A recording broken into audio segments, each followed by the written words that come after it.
Comdex this year is a strange place to be. Numbers are down, the IT industry isn't in a good way. That's reflected in the numbers of people here. Bill Gates did manage to make it though, and he showed us a few interesting things, including some tablets. But we got some footage of him as Harry Potter, which is worth seeing, and probably no one else has.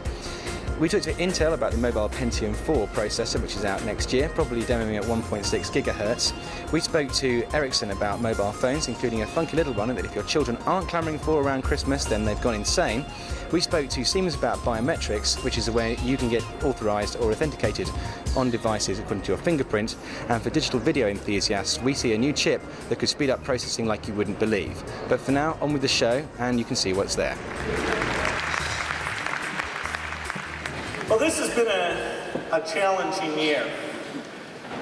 As Fred Rosen said, probably one of the toughest years for several decades for the world at large and for our business. We've looked at just one indicator. NASDAQ at its peak was over 5,000. When we were at Comdex 12 months ago, over 3,000, and now in the 1,700 range. A big change in terms of how people look forward in terms of what companies are doing. Well, I find myself being particularly excited about this next decade. In fact, I'm reminded of a quote from Winston Churchill that he said back in 1942 at a pivotal time during World War II. He said, "This is not the end. It is not even the beginning of the end, but it is perhaps the end of the beginning." And I think that's a very apt statement about where our industry is. The potential we have is barely started. We have not really even scratched the surface of what we can do. .NET alerts will fundamentally change computing. They appear when the system needs to notify you or when you need help. This will really help people in their work and social lives. I want to go on record as stating very clearly that I was dressing that way before Harry Potter was born.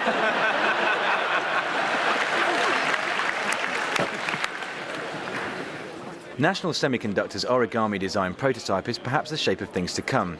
Many of the devices at Comdex this year of any real consumer interest were wireless mobile devices, and the origami is the epitome of this ideal. But what's behind all these devices? Mobile processors. Will Head, PC Advisor's Deputy Reviews Editor, finds out more. Well, this is our first demonstration of P4P mobile processor. It's a demonstration model that we hope to announce in early 2002. What we're showing here is a 1.6 gigahertz Pentium 4 mobile with the 845 mobile Brookdale chipset. So this is basically a test unit, so you can sort of try out the chip. That's correct. And if you could just sort of roughly run through what we've got here. Okay. What we're showing is a very, very fast processor, 1.6. You've seen a lot of P4P in desktop. You have not seen a P4P in mobile today. It's the 845 chipset. It's one of the first implementations of DDR memory in a mobile system. It's supporting DDR266. And then it wouldn't be a mobile solution without some sort of wireless aspect to it. So we're highlighting Bluetooth, Zircon wireless card, connecting to a wireless Bluetooth printer. And when we saw the first 1.2 gig P3 mobiles, we were quite literally blown away by the speed of them. And we sort of came to the conclusion that if you can get this power in a notebook, why would you need a desktop? Now this thing is coming in at 1.6 gig.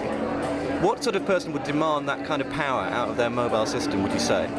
Well, it's probably the same user who benefits from a P4P desktop today, which is the user who truly wants a multimedia experience, the rich video, the rich audio, the ability to edit photos and video on the fly, the same sort of stuff that a desktop P4P user would want. These mobile processors aren't necessarily going to end up in PCs. They're just as likely to end up in tablets and in other handhelds and other guises, such as clever devices that know if it's you at the mouse.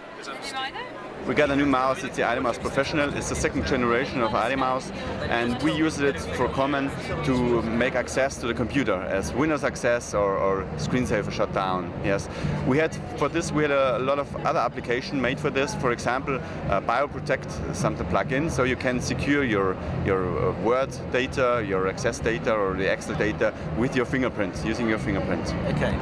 The biometric systems using the ID mouse and devices like it came out of Siemens' work on making corporate systems more secure. Is that right? Yes, there are two components with the biometrics. One component is the security, and the other component it's convenience, because it's like a wireless phone. First time you have it, you won't miss it. Yes, and if you have an ID mouse or you have a biometrics device, you mustn't or you needn't to remind your pins or password, or you had to type it in. It's much more faster to put your finger on it, you get to the system, that's it. Okay. It's very convenient and even very secure. Right. Why does do you think online commerce needs to be more secure and be able to be verified more effectively? Sorry, I didn't. Okay. Do you think that online commerce needs more security like this in the home? Do you think people need to feel more secure when they're buying things? Really. The problem is if you take an AC card or another card and it's secured with a PIN. Yes. If someone has your card and uses your PIN, so you can take your cash or do in your right. And the thing for biometrics is you have an absolute secure identification. Yes. It's your person and nobody can fake it. That's the reason. I mean, one of the good things about secure identification, moving on to the idea of mobile commerce, which is still some way away in terms of its penetration in the UK, is that the idea that not only do you want to be secure, make secure transactions, but also you want to make sure that the device that you've got is secure. Can you tell us how these things can be accomplished by putting biometrics into, for example, mobile phones? Okay. Putting biometrics in mobile phones. Now here we have a SL10 Siemens handy with our biometric sensor. It's only to get the PIN and password away. So it's for you, okay, it's much more faster putting your finger on it, and it's even secure. Nobody can steal your phone because you can use it. That's the reason. Okay. Give us an idea of where Siemens is going to go after it's finished with its GSM phone lines. The UMTS 3G services demand new kinds of phones, new kinds of devices with different functionality. Can you give us an idea of what we can expect to see? Okay, what we show here is a prototype of a Siemens UMTS phone, and what we here see there is a complete new design. Yes, we want to make new functionality, new applications in a new design. Yes, and I think this phone or this kind of phones we will provide will be about end of next year, beginning of 2003. Yes. And when they are released, there will be the most business people who use this. Okay, perhaps you have some PowerPoint presentation or something, they put it to your notebook over the UMTS phone, and these are the forerunners, the early adopters, and always took the latest technology, because for the other hand, the company will pay for this. Okay, the price is not the reason for taking to this. But then the other is swapping after half a year, 1 year, and it's growing like that. And talk about the application of vision in these devices. So we're moving on to something sort of a much more future device that has lots of functions. Can you give us an idea of what this is? Timon was looking about what the future will bring, what new idea we can bring in, and this is a prototype, a really working prototype, how we think that the future can be using or controlling a computer. And so we have glasses with everything is made by Bluetooth. And within the glasses you can see the LCD panel of your computer.